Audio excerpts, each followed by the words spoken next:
विपक्ष पर ईडी का कहर। रेवड़ी राजनीति में अंपायरिंग कौन करे? मौसम परिवर्तन पर भारत फिर से तैयार। एनफोर्समेंट डायरेक्टरेट 2022 में काफी तेज हरकत में है। विपक्षी पार्टियों के एक से एक बड़े नेता इनके शिकंजे में आते जा रहे हैं, चाहे पार्थ चैटर्जी तृणमूल कांग्रेस के, जो ममता बनर्जी गवर्नमेंट में नंबर 2 मंत्री थे, या संजय राउत शिवसेना के, या नवाब मलिक नेशनलिस्ट कांग्रेस पार्टी के। एक तरह माने तो 12 बड़े नेता देश के विपक्षी पार्टियों के इस साल में अब तक, और ये मात्र जुलाई का महीना खत्म हुआ है, 8वें महीने में ही देश अभी तक पहुंचा है, और ईडी का शिकंजा विपक्षी नेताओं पर काफी कसता हुआ दिख रहा है। और ये तब की जब मानसून सेशन संसद के चलते हुए भी राज्यसभा में विपक्ष के नेता मल्लिकार्जुन खड़गे को कल करीबन 5.5 घंटे तक ईडी ने पूछताछ करा नेशनल हेराल्ड केस में।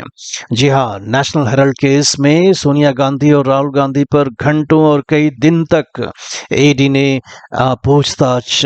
किया है। अब तक मनी लॉन्ड्रिंग का केस बनता है नेशनल हेराल्ड केस में,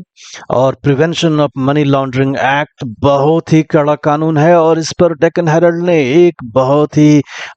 तीखा, हम कह सकते हैं कि एक संपादकीय लिखा है, और इन्होंने कहा है कि जो सामने घटनाक्रम जो हमारे सामने दिख रही है, उससे ऐसा लगता है कि जो भी हमारे इन्वेस्टिगेटिव एजेंसीज हैं उनका कहीं ना कहीं मिसयूज सत्ताधारी पार्टी के द्वारा हो रहा है, ऐसा डेक्कन हेराल्ड का कहना है। और डेक्कन हेराल्ड इसमें अपने आर्गुमेंट्स को आगे बढ़ाते हुए, तर्क को आगे बढ़ाते हुए ये भी कहता है कि महाराष्ट्र में जब शिवसेना एमएलएस के ऊपर ईडी का दबाव बढ़ा, और जब उन्होंने एकनाथ शिंदे के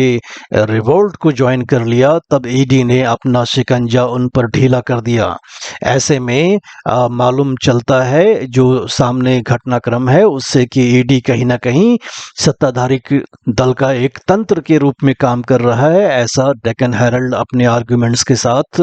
कहना चाहता है। डेक्कन हेराल्ड ने आंकड़ों के साथ अपने दलील को और भी मजबूत करने की कोशिश करी है, और ये दावा करा है कि मोदी सरकार के कार्यकाल में ईडी केसेस 27 गुना बढ़े हैं, जबकि उनका कन्विक्शन जुडिशरी में ना के बराबर है। लेकिन कन्विक्शन वाला आर्गुमेंट्स या दलील थोड़ा कमजोर होता है, क्योंकि अपने देश में अगर हम देखें जो क्रिमिनल जरिस्प्रूडेंस है कि करीबन जो जेल में पड़े हुए लोग हैं उसमें से तकरीबन 70% ऐसे हैं जो कि अंडर ट्रायल्स हैं, और 40 से 50% ऐसे केसेस हैं देश में लोअर और हाई कोर्ट्स में जो 3 साल या उससे अधिक से लंबित हैं, उनकी सुनवाई अब तक हो नहीं रही है। तो ऐसे में कन्विक्शन वाला आर्गुमेंट कमजोर है, लेकिन निश्चित रूप से जो प्रमाणिक तौर पर दिखता है उससे ऐसा लग रहा है कि ईडी एक तरह से सत्ताधारी दल के पक्ष में, भारतीय जनता पार्टी की सरकार के पक्ष में एक ऐसा हथियार मिला है जिससे कि आज के तारीख में विपक्ष, चाहे महाराष्ट्र में हो, चाहे पश्चिम बंगाल में हो, चाहे कांग्रेस, वो लहूलुहान सा दिखता है। लेकिन इस ईडी को जो ताकत दी गई थी वो 2005 में पी चिदम्बरम जब गृह मंत्री देश के थे, जब वित्त मंत्री का भी उन्होंने कार्यभार संभाला था, तब 2005 में इसे एक बहुत ही बड़ी ताकत दी गई थी, और बाद में मोदी सरकार ने इसको और भी ताकत दे दिया। और इसके बाद ईडी एक, हम समझ सकते हैं कि संसद ने एक ऐसी संस्था को का जन्म कर दिया है जो कि जिससे कि आने वाले समय में खास करके जो हमारे राजनेता हैं उनमें खौफ रहेगा। रेवड़ी पॉलिटिक्स, जब से हमने देखा है कि प्रधानमंत्री ने रेवड़ी राजनीति पर हमला बोला है, तब से ये संवाद में बढ़ चढ़ करके है, जिसमें कि हमारे चाहे न्यायपालिका हो, चाहे हमारे मीडिया के संस्थान हो, इस नैरेटिव को आगे बढ़ाने में अपना भरपूर सहयोग दे रहे हैं। ऐसे में the times of India, the Indian express और द हिंदू, इन तीनों ने बड़ी बड़ी अपनी संपादकीय लिखी है रेवड़ी राजनीति के ऊपर में। और टाइम्स ऑफ इंडिया ने ये सवाल खड़ा किया है कि सुप्रीम कोर्ट के दायरे में ये विषय आता है क्योंकि सुप्रीम कोर्ट के पास जो लंबित मामले हैं उसकी सुनवाई जब नहीं हो पा रही है, तो ऐसा मामला जिससे कि न्यायपालिका का कोई लेना देना नहीं है, उसमें सुप्रीम कोर्ट एक पब्लिक इंटरेस्ट लिटिगेशन की सुनवाई करते हुए उसका संज्ञान क्यों ले रहा है, ऐसा टाइम्स ऑफ इंडिया का सवाल है। और ऐसा बहुत ही शिष्टाचार के साथ टाइम्स ऑफ इंडिया कहता है कि ये मामला कोर्ट का नहीं है, ये मामला आप संसद तक रहने दें तो ज़्यादा अच्छा है। टाइम्स ऑफ इंडिया याद दिलाता है कि सुप्रीम कोर्ट में ही 342 ऐसे मामले लंबित हैं जो 5 जजेस के बेंच के पास हैं, 15 ऐसे मामले लंबित हैं जो 7 जजेस के बेंच के पास हैं, और 135 ऐसे मामले लंबित हैं जो कि 9 जजेस के बेंच के पास हैं। अगर आप अपना काम समय पर नहीं कर पाते तो ऐसा काम क्यों लेते हैं जो आपके दायरे में नहीं आता है। लेकिन ये दलील बहुत ही कमजोर है टाइम्स ऑफ इंडिया का। अगर विधायिका अपना कार्य अपना दायित्व ढंग से ना निभा पाए तो निश्चित रूप से लोकतंत्र के जो और अंग हैं वो उसमें दखलंदाजी बिल्कुल करेंगे। जिस तरह से हमने देखा है कि विधायिका आनन फानन में कानून बनाते जा रही है जिस पर कि सुधार हर साल हर महीने हो जाती हैं, ऐसे में विधायिका ये नहीं कह सकती कि ये हमारा मामला है, इसमें आप दखलंदाजी ना करें। इंडियन एक्सप्रेस ने ये डिबेट को और आगे ले जाकर के कहा है कि माय सब्सिडी योर रेवड़ी, जो हमारी सब्सिडी देने वाली कार्यक्रम के स्कीम्स हैं